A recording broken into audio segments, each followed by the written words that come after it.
All right, it is day 5. Welcome back.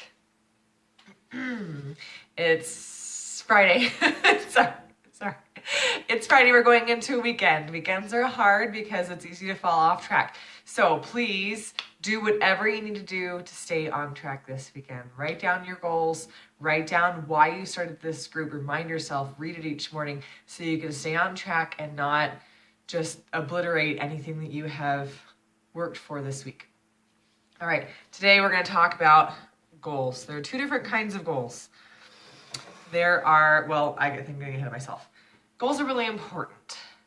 Writing them down can be 10 times more effective or more than not writing them down. So let me tell you about a study that was done at Harvard Business School in 1979. It was started in 1979. So in Harvard Business School in 1979, some professors interviewed a huge population of their students and asked about their goal setting,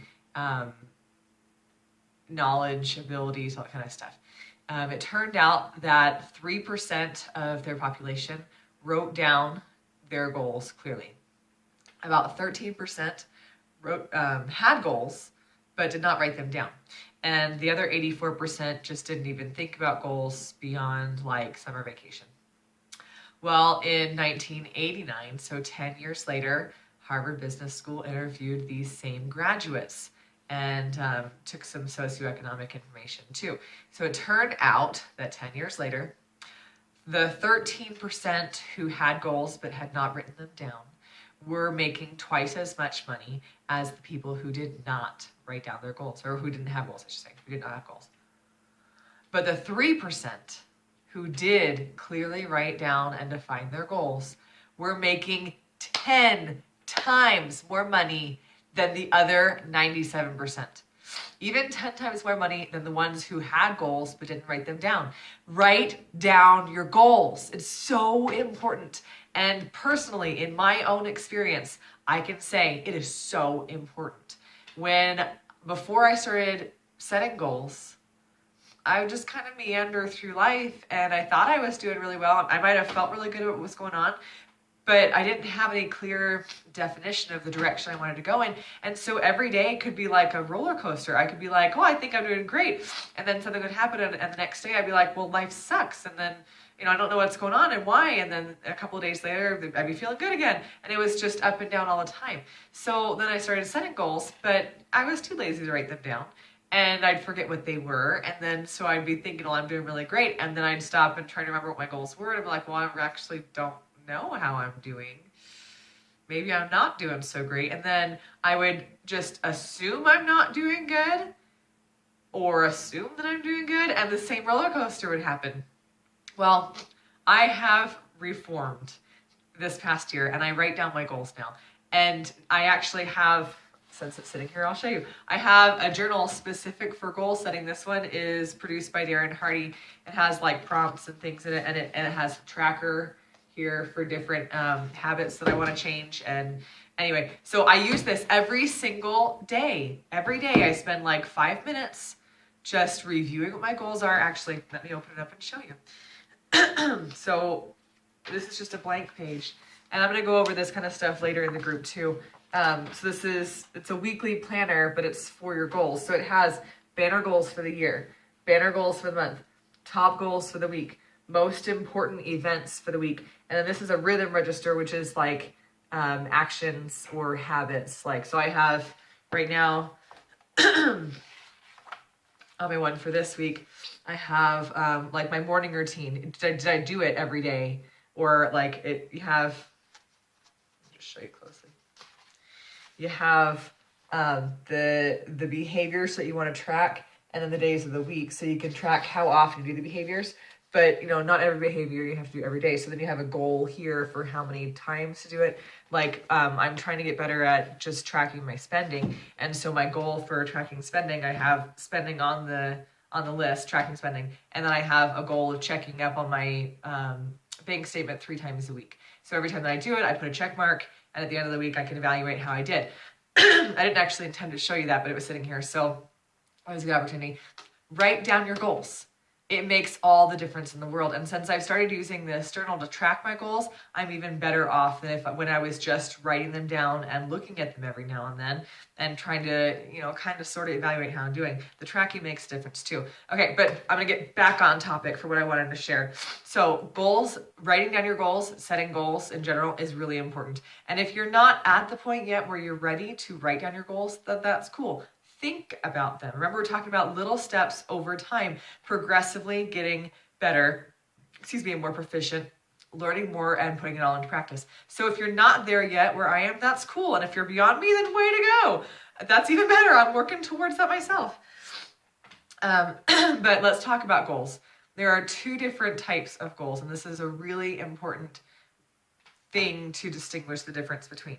Okay, so everyone I think has heard at some point, even if they don't know what it's called, they've heard about SMART goals, and it's an acronym, SMART.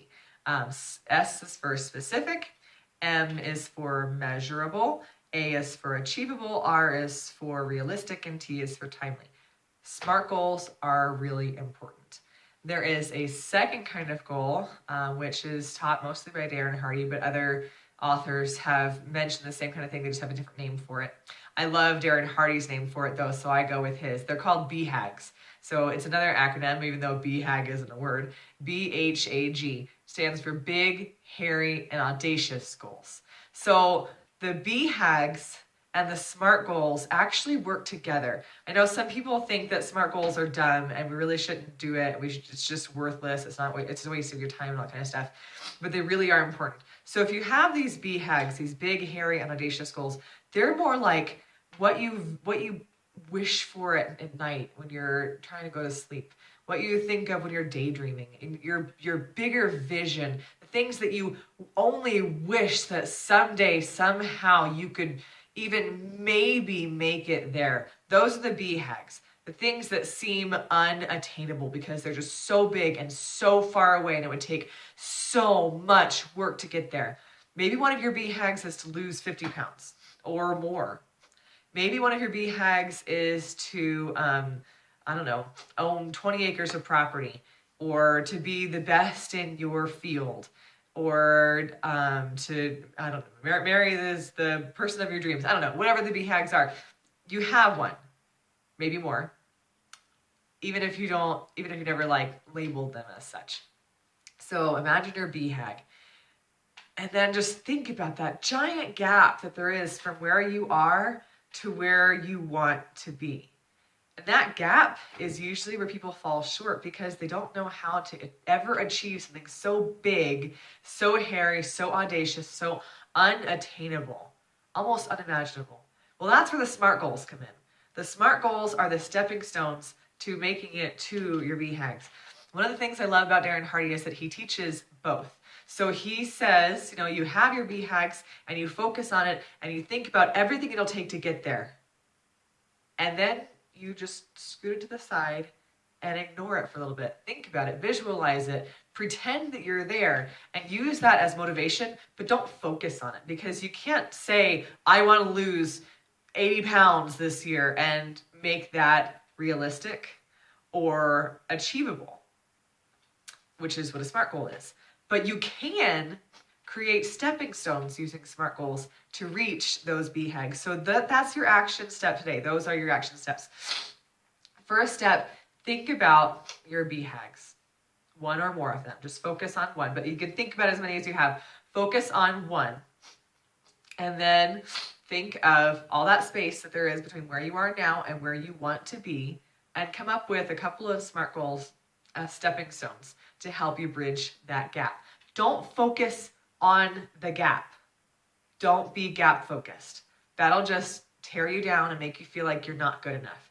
Focus on the steps in between. So for me, one of our BHAGs is to pay off all of our debt within the time frame that my husband will be paying back or working off his student loan obligations. So he went to dental school, he's a dentist.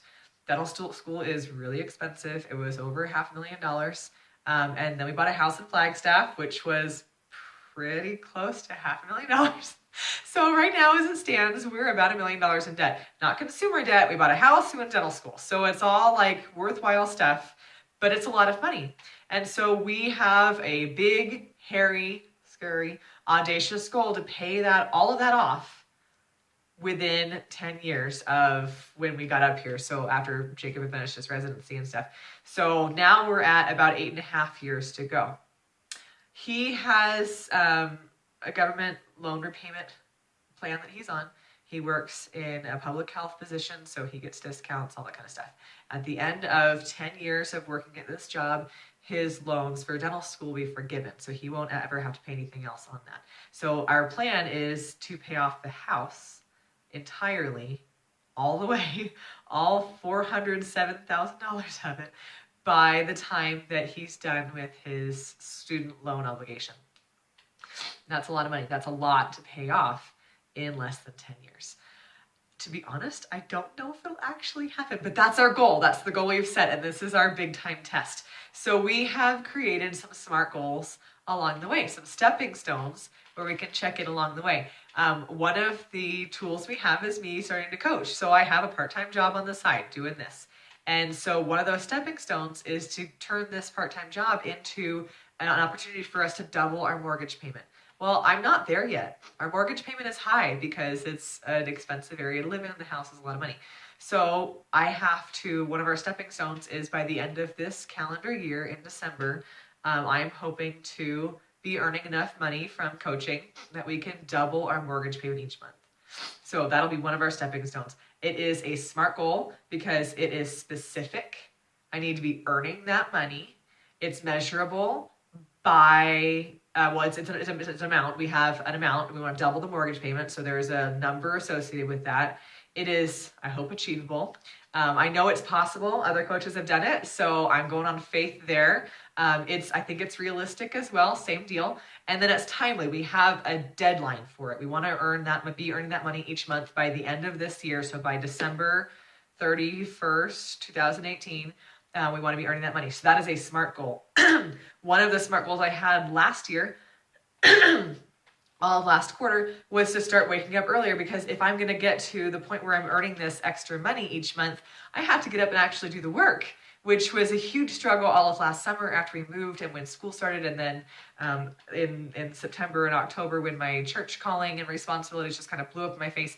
So in November, I had a goal, a SMART goal, to start waking up earlier. I actually changed my goal partway through. My original goal was to start getting up at 5 o'clock every day, Monday through Saturday. So I'd sleep in on Sundays. That was my original goal.